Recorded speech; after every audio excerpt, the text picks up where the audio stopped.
Olá pessoal, como vocês estão? Hoje nós vamos estudar um pouco sobre a teoria da guerra, de acordo ainda com o nosso conjunto de atividades e com a apostila que nós temos. A partir da página 3, nós temos uma série de detalhes a respeito de como funciona a guerra e de como ela se subdivide. E quando eu falo em guerra, em war, em conflito, eu não estou falando da minha coleção de jogos. Eu estou falando desses conflitos imensos que tiram a vida de pessoas inocentes o tempo inteiro.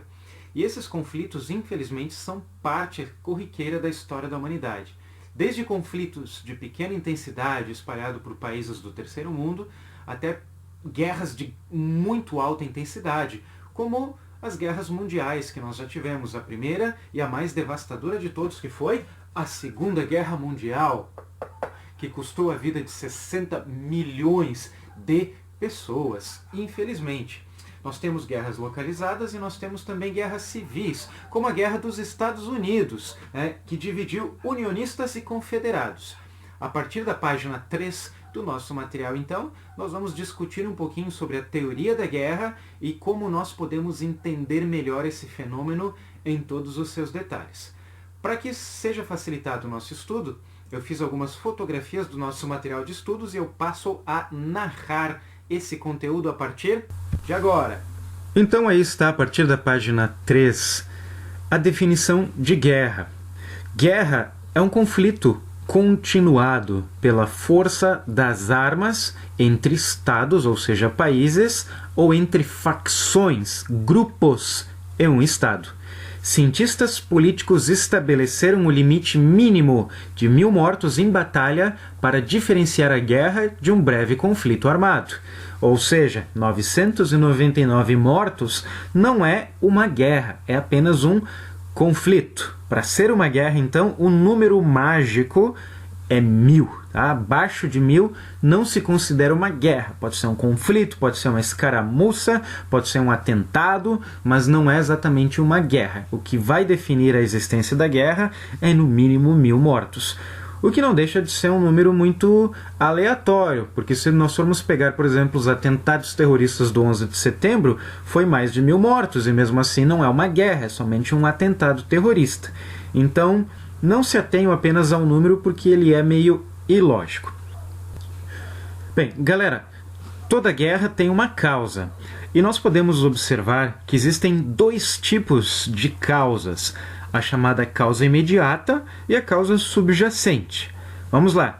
Causa imediata é o evento que ocorre exatamente antes da guerra e é considerado um ponto sem retorno, enquanto a causa subjacente é uma tendência de longo prazo que ocorre anos ou décadas antes da guerra e condiciona os estados e o sistema internacional. Vou dar exemplos aqui para vocês. A causa subjacente da Segunda Guerra Mundial foi o Tratado de Versalhes e aquilo que os alemães foram obrigados a pagar como reparação de guerra por causa da Primeira Guerra Mundial, como vocês já estudaram. O fato deles terem perdido as minas do Ruhr, eles terem perdido o corredor da Tchecoslováquia e tantas outras coisas. O próprio Tratado de Versalhes, que humilhou a Alemanha, causou no país, então, esse sentimento de revolta que culminaria no surgimento do Partido Nazista, o Partido Nacional Socialista dos Trabalhadores Alemães. E a causa imediata da Segunda Guerra Mundial foi a invasão da Polônia por essas mesmas tropas nazistas no dia 1º de setembro de 1939. Portanto, são as causas imediatas e as subjacentes que levam à origem dos conflitos. Não dá para buscar apenas uma causa imediata. Sempre tem algo que vem antes. Quanto aos tipos de guerra, nós temos 5. O primeiro é a guerra sistêmica, que é aquela que envolve a maior parte das grandes potências, se não todas, em um conflito particularmente destrutivo que abrange toda a estrutura do sistema internacional. Em geral, essas guerras sistêmicas determinam a liderança global. Os vencedores dessas guerras é que se tornam os carros condutores, os carros-chefes da economia e da política. Outros termos utilizados também são guerra estrutural, guerra hegemônica e guerra mundial. É a mesma coisa. Desde 1500 até hoje, aconteceram 6 guerras sistêmicas no mundo. A Guerra dos 30 Anos, de 1618 a 1648, a Guerra de Sucessão da Espanha, de 1701 a 1713, os conflitos pós-Revolução Francesa, de 1792 a 1802, as campanhas de Napoleão, de 1802 a 1815, a Primeira Guerra Mundial, de 1914 e 18, e a Segunda Guerra Mundial, de 1939 a 1945. E essa última é o melhor exemplo que nós podemos dar de uma guerra sistêmica, porque por mais que a Primeira Guerra Mundial tenha sido extremamente destrutiva, nada pode ser comparado com a Segunda Guerra Mundial, pelo volume de armamentos utilizados, pela quantidade de pessoas mobilizadas e pela tecnologia, sem falar nos sistemas que foram inventados para exterminar populações inteiras, como os campos de concentração. Na sequência, nós temos as guerras entre grandes potências, que envolvem de um lado do conflito ao menos uma grande potência. De 1500 até hoje aconteceram 64 guerras de grande poderio. A mais recente foi a Guerra da Coreia, de 1950 a 1953, que colocou de um lado a China, do outro lado os Estados Unidos, pelo controle das duas Coreias. Esta foi a guerra que dividiu o país, que até então era conhecido apenas como Coreia, em 2 países diferentes, um ao norte e um ao sul, cada um tendo então uma política diferente, ao norte socialista, ao sul capitalista. Uma guerra interestatal é um conflito em que uma ou mais grandes potências lutam contra estados de menor poderio bélico. Mais de 120 conflitos desse tipo aconteceram de 1500 até os tempos atuais. Guerra entre potências secundárias envolve 2 ou mais estados, nenhum deles de grande potência. Tá?